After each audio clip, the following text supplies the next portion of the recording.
Okay, in the last class we studied the enzyme mechanisms of ribonuclease A and lysozyme. Now what we are going to do now is we are going to study how proteases work. Proteases are essentially enzymes that break peptide bonds. So they are extremely important in protein digestion because they have to break the peptide bonds into different units which are later used for protein turnover. So basically what we have in proteases is to maintain the protein turnover. They are essential. They are also essential because they have to digest the proteins that we take in the diet, because we consume proteins every day and these proteins have to be broken down into smaller units. Okay? So these proteases, that are specific types of enzymes, they break the peptide bond. And they are also essential to regulate certain enzymatic activities. Now, so what do we have? We have a general hydrolysis reaction. In such a reaction, you recognize that this CONH is our peptide bond. Now, what is going to happen is this peptide bond is essentially going to be cleaved. When it was formed, if you remember, we had the NH2 and the COOH of two amino acids link up together to form the peptide bond with the release of H2O. Now what is going to happen is we are going to have a general hydrolysis reaction in which we will have the cleaving of this bond, and this is accomplished by these proteases. Now of this, there are different types of proteases like serine proteases, aspartic acid proteases, and the one that we will be studying is serine proteases. Now basically the proteases, the names given to the different proteases is dependent on what residue the catalytic mechanism is dependent on. Okay, for example, if we have a class of proteases, the catalytic mechanism of which is based on a serine residue, an active site serine residue, we call them serine proteases. There are aspartic acid proteases where in that case the active site residue or the catalytic mechanism would be based on an aspartic acid.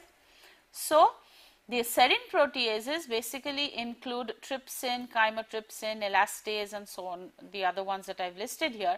And if you remember about 2-3 classes ago, I showed you a typical picture of how trypsin, chymotrypsin, elastase could be accommodated in the active sites. Okay? So these are all examples of serine proteases where the catalytic mechanism is based on an active site serine residue. And what are these proteases going to do?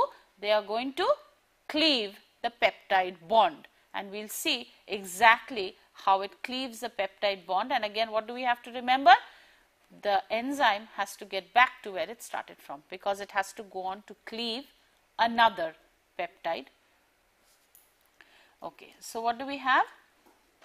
We have in general the serine proteases. This chymotrypsin is needed for protein digestion.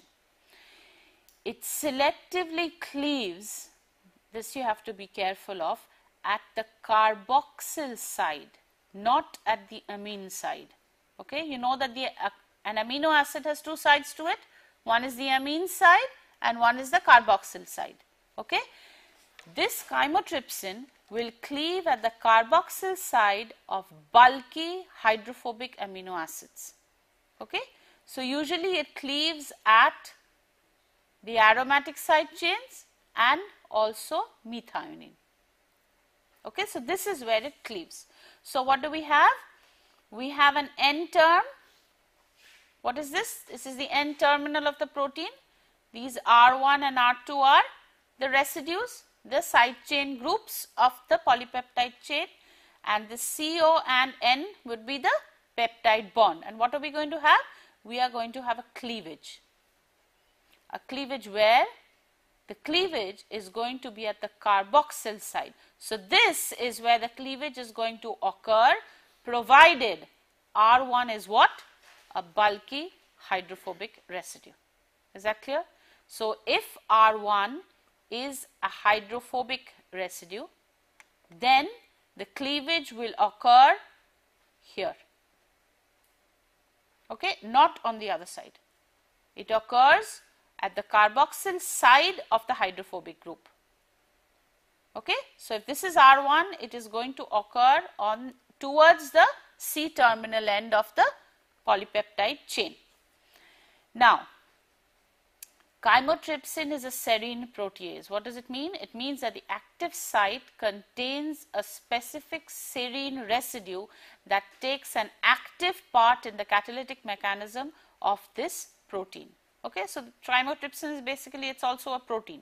Okay, these are all enzymes. So, these are all biological catalysts that are proteins. Okay.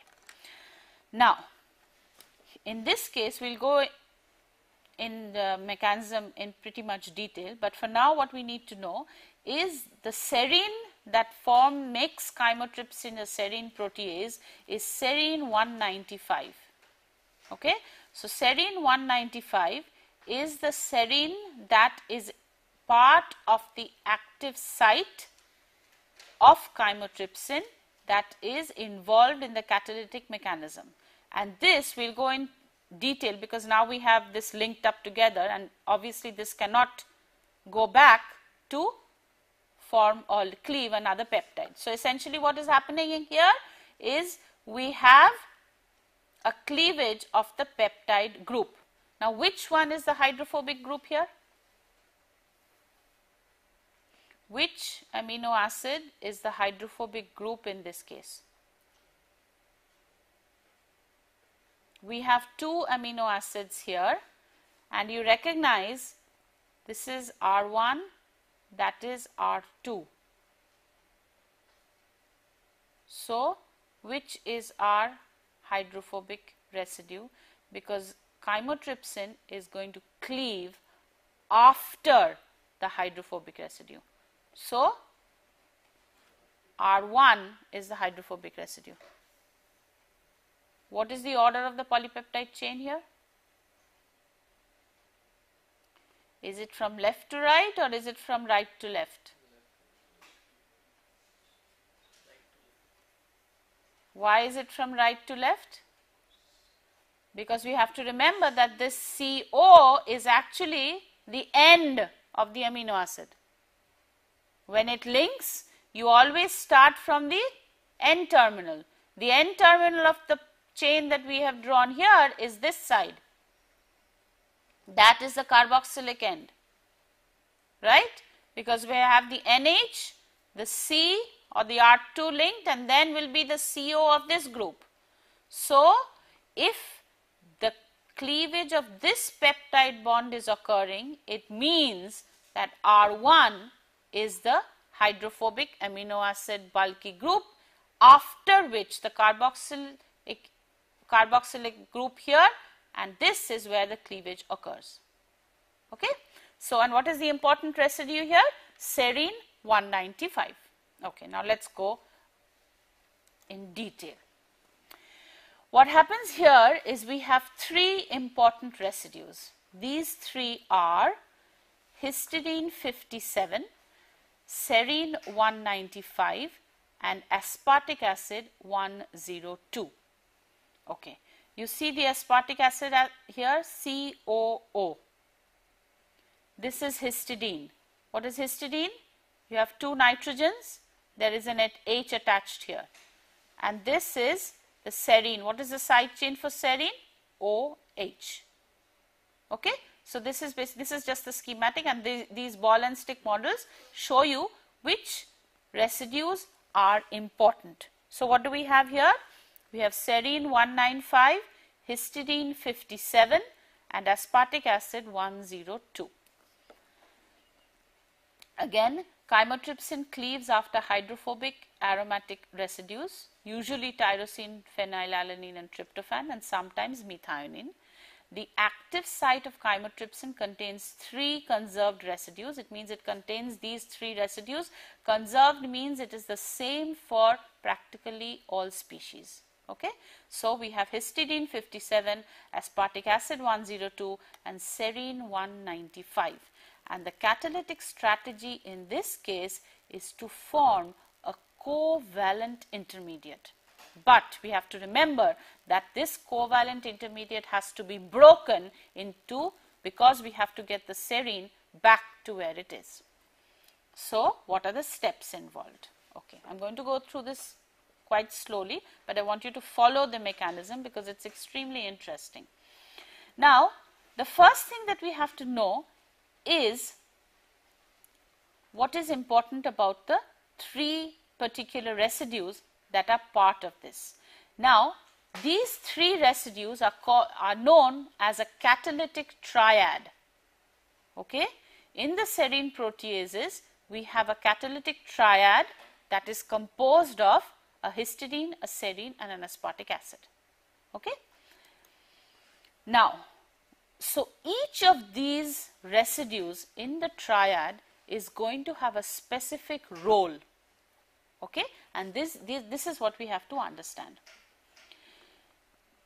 The histidine again acts as a general acid and base. The aspartic 102 functions only to orient the histidine. Okay? So, what is the function of the aspartic acid 102? It just basically holds the histidine in place by an electrostatic interaction. It is holding, or rather a hydrogen bonding type interaction, where it is holding the histidine in place. Then this histidine will act as a general acid and base, and serine will form the covalent bond with the peptide that has to be cleaved. Okay, we will see how it does that, but we have to know that we have the serine OH is its side chain, the histidine N and N is its side chain, and this is the side chain of the aspartic acid. Okay? So, when we have a covalent bond formation, we have a trigonal carbon form into a tetrahedral carbon. Okay? We will go through the steps one by one. Now, what is going to happen is, this is the active site pocket that you see here, the one in white. So, this is our active site, this is our hydrophobic pocket. Now, what is going to be there in the hydrophobic pocket? The bulky amino acid side chain, the carboxylic side peptide bond which is going to be cleaved. Okay? This small thing here is what is called an oxyanion hole.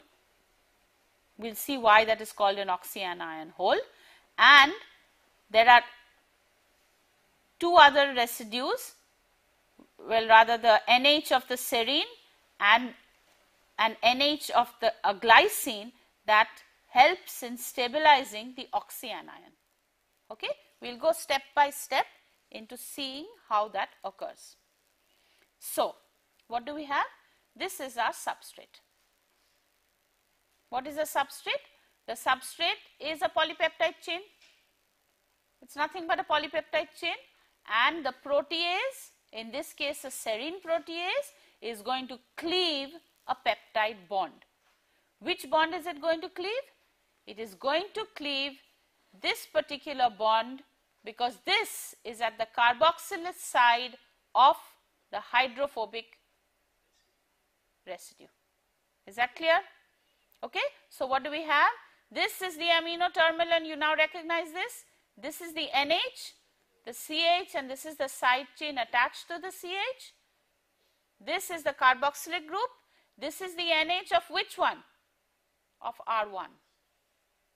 Okay. So, it is going to cleave right here. So, what happens to this?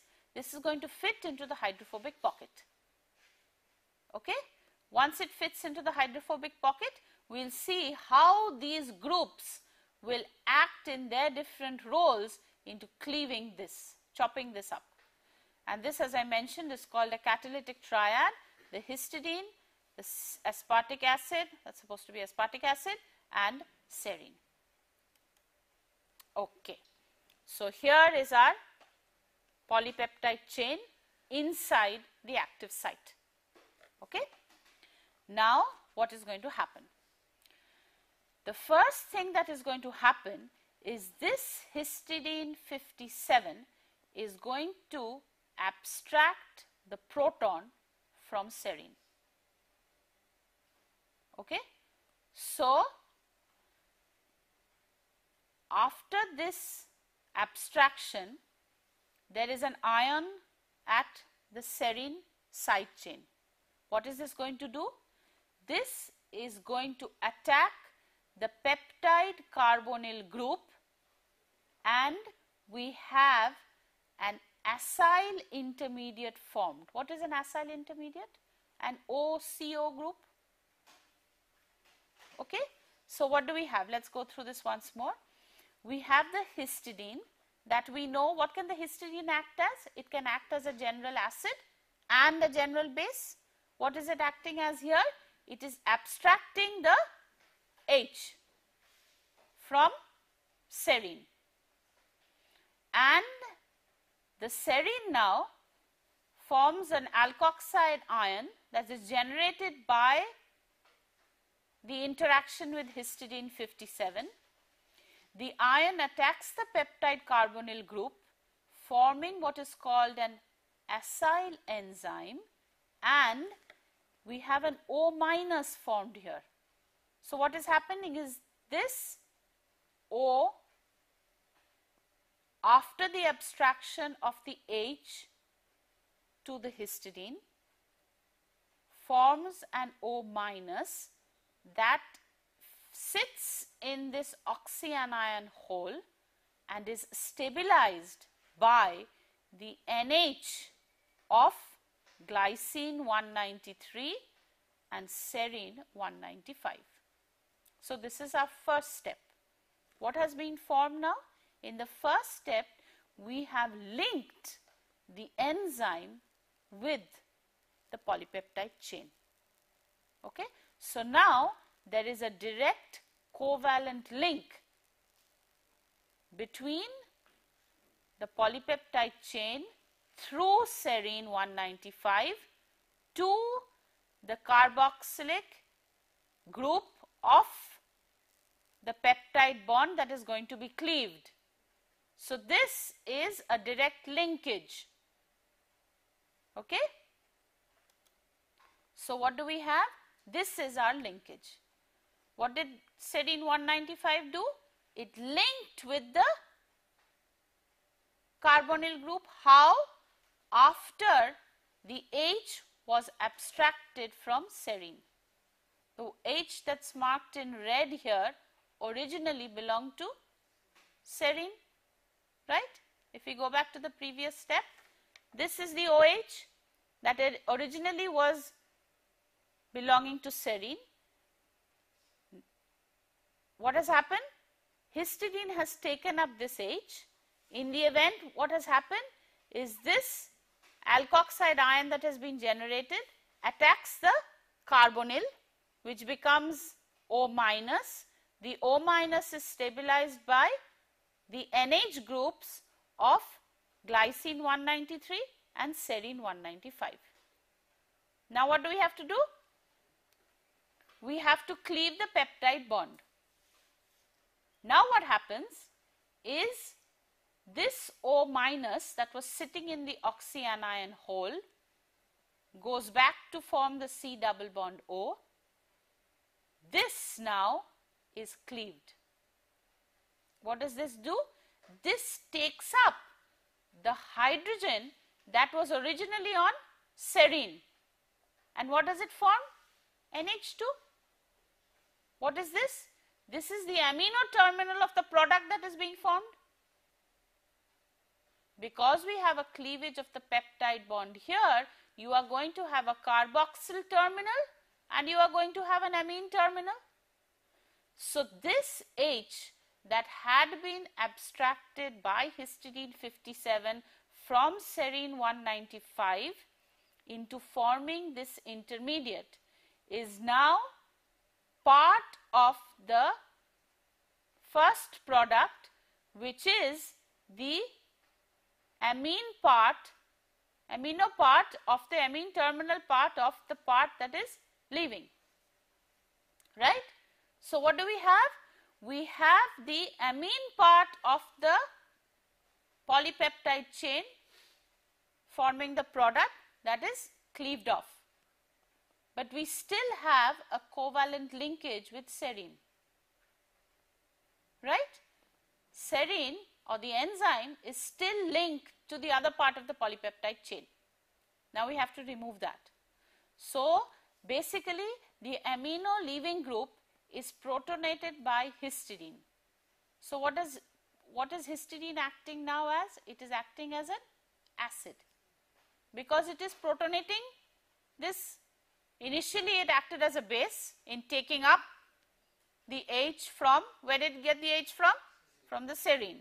So it got the H from the serine, and now it is giving the H to the NH part of the polypeptide chain to form the NH2. So this is the first product formed, right? But what are we still left with? We still have to get serine back to OH, right? If we want chymotrypsin to act on again, we have an acyl intermediate now. We have to get this back to OH. So what do we have to do? So our first product has gone, so this part is empty now. We have our C double bond O formed back again, but we still have this linkage, and this is the carboxylic part of, so this is a hydrophobic pocket. So we have what is called an acyl enzyme intermediate. Why is it called an acyl intermediate? Because we have an OCO group here, okay, and this is the acyl group, and we have the enzyme still covalently linked to part of the polypeptide chain that it was supposed to cleave. Now we have a water molecule come in, okay. Water molecule is in a lot of abundance in our bodies. So what happens? The water molecule now is deprotonated. So who is the one that is going to take up the hydrogen? Histidine.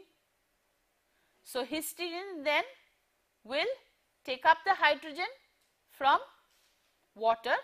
So it abstracts hydrogen from water, and what is going to happen to the O minus? It is going to attack the carbonyl, which again forms an O minus. Is that clear? So what is happening? We have again the oxyanion hole that is being occupied by the O minus and is stabilized by the NH groups. So we are now going back. Initially what happened was the serine 195 gave up its hydrogen to histidine. Histidine then donated this hydrogen to the leaving amino part of the polypeptide chain. But we still have the other part of the polypeptide chain which contained the bulky hydrophobic group that was in the hydrophobic pocket, and now what do we have to do is we have to get serine back to where it was. So we have an intermediate basically. So we have a water molecule. The water molecule proton is abstracted by histidine, okay. Then we have the OH minus hydroxide ion attack the carbonyl to form a CO minus. Now what is going to happen is the CO minus and the OH is linked here. What happens is this O minus is going to come back to form what? C double bond O, and what is going to get cleaved? The CO, the acyl linkage to serine. And where is it going to get an H from? Histidine. So what does histidine in the first series of steps do? It takes the hydrogen from serine and gives it to the leaving amino part of the polypeptide chain. In the next series of steps, it takes the proton from water and gives it to serine. Okay? So we have basically deacylation, and we have what was O minus here form double bond O. This is cleaved and this takes up the H, and histidine is back to where it started from, and so is serine. So chymotrypsin can then go and go further, cleave another peptide. So we have What is the second product then? This is now generated. C double bond OH with this. So, this is our second product. What happened then? We had the cleavage of a peptide bond. What do we have? We have histidine back to where it was, serine back to where it was. So, what can happen again? Histidine can again take this H, this O can again link with the peptide in another cleavage of another peptide. Okay? So, all we have to remember is the roles of the catalytic triad. Okay? What is the role of the aspartic acid? Just to hold the histidine in place. Because you see, aspartic acid 102 had no role to play in here. Okay? But it does act in holding this histidine in place by formation of this particular hydrogen bond. Okay? So, we have a particular hydrogen bond, and this is possible only if the aspartic acid is in place. Okay? So, the aspartic acid holds the histidine so that the histidine can take and donate protons to either water or serine, so that it can rather chymotrypsin is regenerated. So, basically this is a summary of what has been done here. So, what is aspartic acid 102 doing? It is just holding the histidine in place. The N base here, what does it do? It abstracts the H from where? Serine. And what happens? This O is linked to the carboxylic one that is going to be cleaved of the peptide. Then what happens is we have what is called an oxyanion intermediate, a tetrahedral intermediate, and we have a cleavage of the peptide bond. Okay? That's essentially what the whole step is all about, and all we need to know is we have to regenerate the enzyme.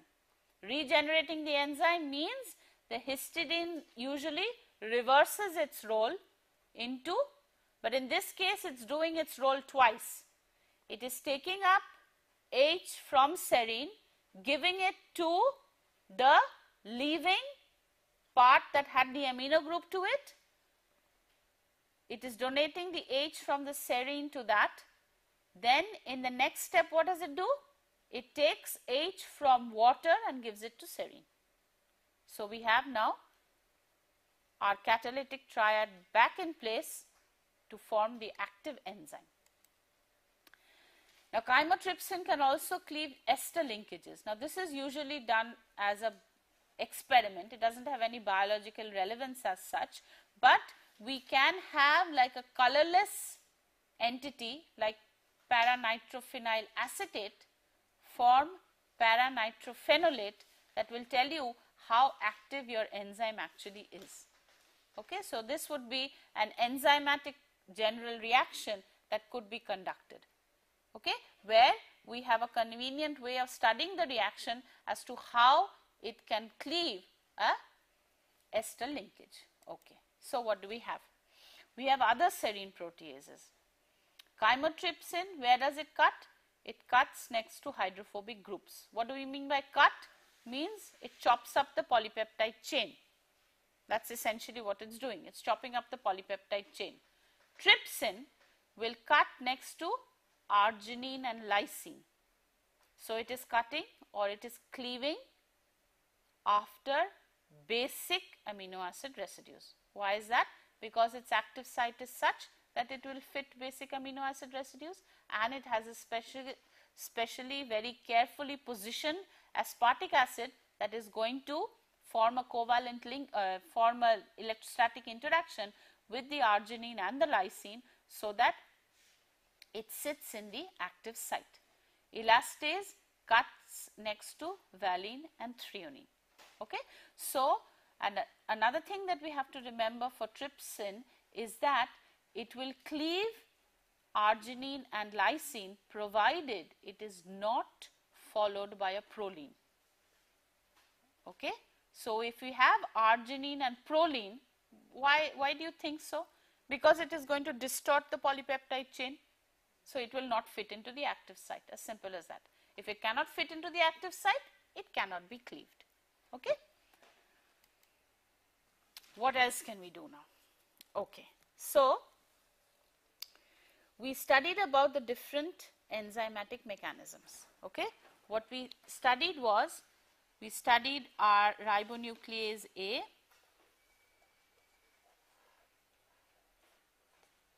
we studied lysozyme, and we studied chymotrypsin.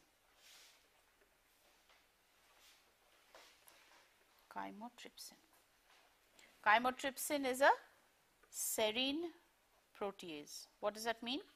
It means that its active site has a serine. That's why it's called a serine protease. Which is this serine? Serine 195. Okay, what does the serine 195 do? It forms a covalent link with the specific amino acid, specific polypeptide chain that has to be cleaved. So what are we doing?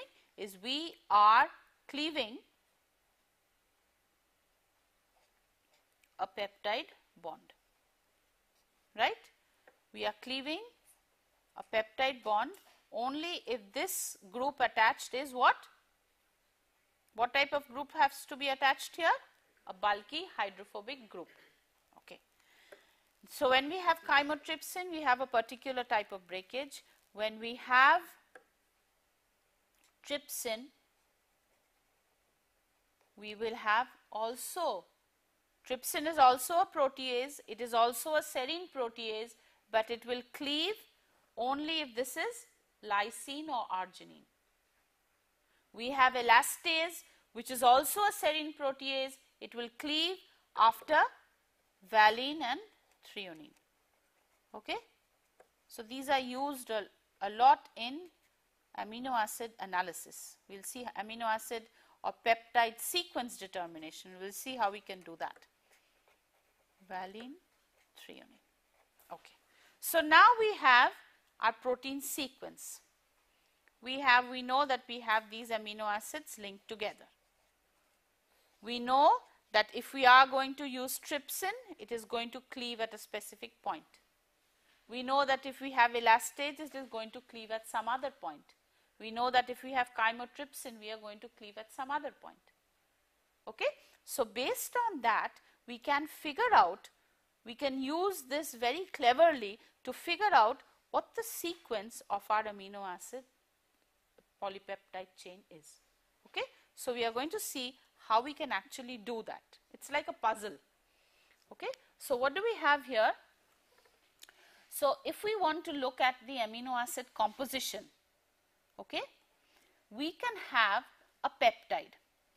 Now a peptide can be hydrolyzed into amino acids by heating in 6 normal HCl at 110 degrees centigrade for 24 hours. What is going to happen is you are going to chop down everything, break it up into fragments completely.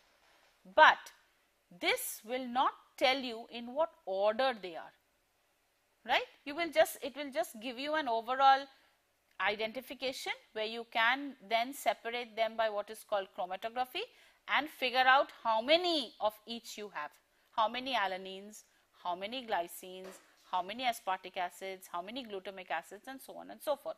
But it gives you no information about which order they are in. Okay? This is usually done by what is called a compound called ninhydrin, which gives a purple color for all amino acids except proline. Okay? It's just like a dye that links up with the amino acids. They are quantitated by reacting them with ninhydrin. It gives an intense blue color except for proline, because proline is an amino acid. Okay? It's a secondary amine. So basically you have done dye formation in your organic chemistry laboratories. So this basically forms an intense blue dye, and you can quantitate this dye into how many of each amino acid you have, how many of each amino acid types you have. Okay. But how does that help us? That does not help us with the sequence. Okay? It just tells you how many of each you have, but we want to know the sequence. So we do what is called degradation. Okay? This degradation is, this is a chemical method that you can use to chop it up. What we studied for chymotrypsin was an enzymatic mechanism, right? An enzymatic mechanism where we have a breakup. In Edman degradation, what it does, it sequentially keeps on removing one residue at a time from the amino end of a peptide. So what does that tell us? So if we have our polypeptide chain, what do we have? We have our, what is this going to be linked? This is going to be linked. So we have an R1 group here, right? And what are we going to have here? We are going to have our second R group here that is going to be linked to the third R group here, right? So which is our first amino acid? This much is amino acid number 1, right? What Edman degradation does is it chops off here. So what then you can figure out what this amino acid is. Okay. So now what does this become? This becomes now the N terminal, right? So then you chop off again. So you then determine what R2 is. So what can you do? So first you know what R1 is, then you know what R2 is, then you know what R3 is, and then you can keep on going till you come to the end of your chain, right? So what is this giving you? It is giving you the amino acid sequence of the protein. It is not just telling you how many of each of you say, once you have everything, you know how many of each of them are there anyway. But it is telling you in which order they are linked, right? And for this, we have certain reagents, because we have to have a reagent that is going to link up with this amino acid and cleave it off the rest of the protein polypeptide chain. So what are these reagents? We have one that is called PITC. PITC is phenyl isothiocyanate, okay, that reacts with the terminal amino groups of peptides to form what are called PTC derivatives, okay. But all you need to know is what we are doing with Edman degradation is we are just chopping off the N terminal end every time, not the C terminal. If we go to the C terminal, it's a different thing altogether, okay. So what happens is the PITC reacts with the terminal amino groups of the peptides to form a PTC or a phenyl thiocarbamyl derivative. Then we have a slightly acidic condition that is going to liberate this by what is called a phenyl thiohydantoin derivative, okay. What you need to know again is that in Edman degradation, we are removing one residue at a time from the amino terminal of the protein. We have a certain what is called a thiohydantoin formed that has with it the amino acid that belonged to the N terminus. What then happens is if this is chopped off, it creates a new N terminus. Once a new N terminus is formed, then the peptide is already shortened by one amino acid. So you can keep on doing that till what? Till you've identified all the amino acids. And what do you know by this? You know the exact sequence of the polypeptide chain. Okay, that is what is important here. So we have a PITC that acts with the terminal amino groups, and then we have certain derivatives formed. Okay, so this is basically what happens. We have a phenyl isothiocyanate. This is our peptide. What is this? This is the terminal amino group. We have our peptide here. If we have an alkaline pH, then this basically forms a link here. So we have a phenyl thiohydantoin derivative. So, we have, you see this CS, this H, we have a linkage here, a CN bond formation. Okay? This CN bond formation then with acid forms this phenyl thiohydantoin. What is linked here? What is this? R1. What is this R1? That's the first amino acid of your peptide chain. Then what do we have here? We have the peptide with a new amino terminal.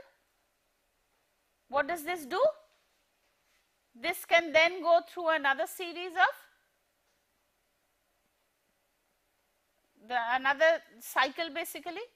When we have another cycle, what are we going to get then? We are going to get another hydantoin derivative with R2 and so on and so forth.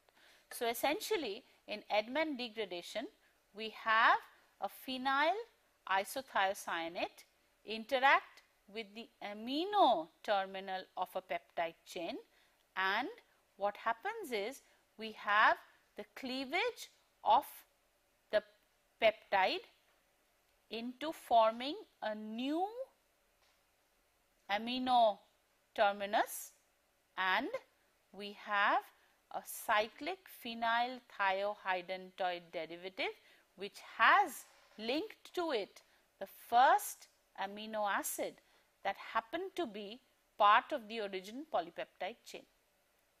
Okay? So, this R1 was part of the original polypeptide chain. It has now been chopped off. So, now I have the rest of the peptide with a new N terminus. So, if I go back to do it, what am I going to get? I am going to get another derivative with R2 here, right. So, I can keep on doing the cycle till I have completed the whole sequence of the protein. So, this is basically what is done. This it's just you have the PITC coupling. So, this is my sequence. I have K, S, L, V and so on and so forth. So, what is going to happen? In my first step, I am going to release the first amino acid. In the second step, the second amino acid. So, I keep on doing the cycle till I go through the cycle 1 will release one amino acid, cycle 2 will release another amino acid. Okay? And what do I know? I know how this behaves in say HPLC. If I know how this particular derivative with lysine here behaves in a chromatographic column, then I know I have a standard for every amino acid. So, I can figure out what R1 is if I match it with the standard. That is all you have to do. Okay? Once you have this, because R1 is going to be, so even for another lysine, this is going to look the same, right? But you will now know the order in which it has come off. So, we can have what? We can have cleavage. What did we have for Edman degradation? We had cleavage at the N terminal. For trypsin, we can have cleavage where? After lysine or arginine, provided it is not followed by a proline. Okay? That is where we have a cleavage. So, we have to be careful when we are looking at lysine or arginine, we have to be careful that there is no proline here. If there is no proline, then this is our side chain, that is lysine or arginine. Again, it will cleave at the carboxyl end of a basic amino acid residue. If an enzyme, a protease, cleaves at the carboxyl side of lysine or arginine, that is a trypsin.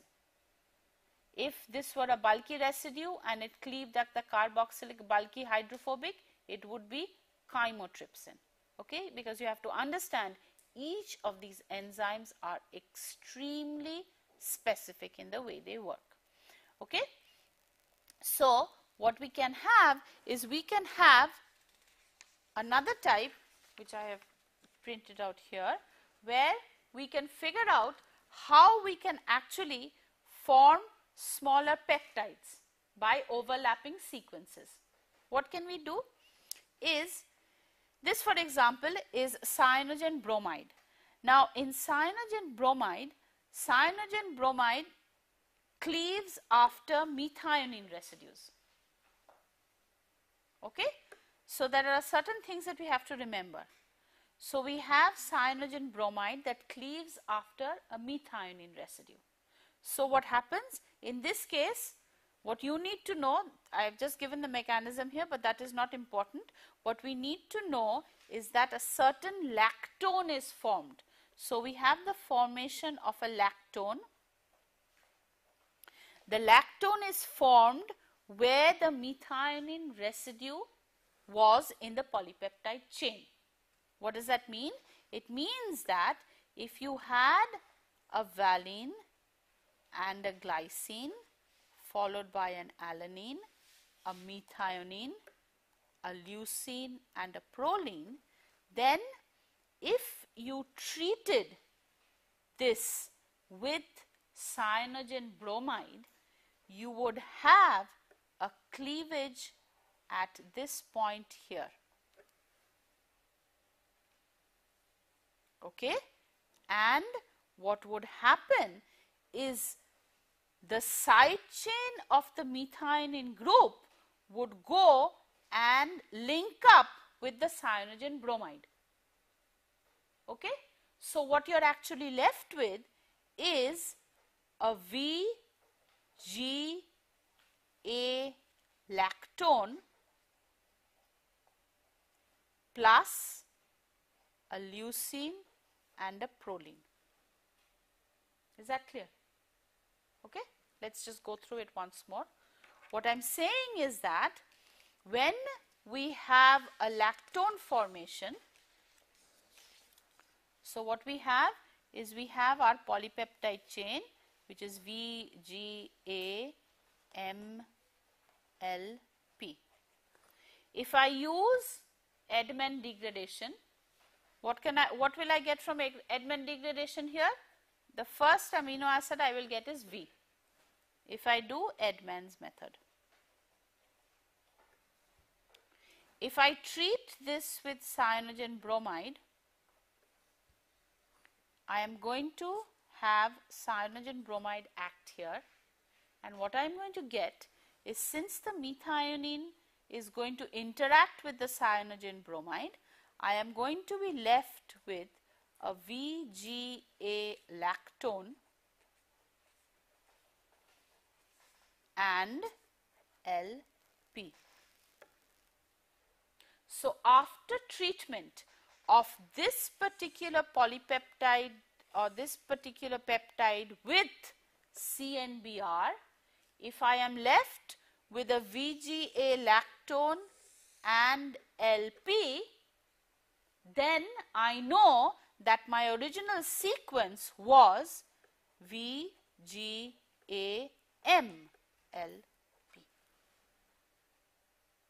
Okay?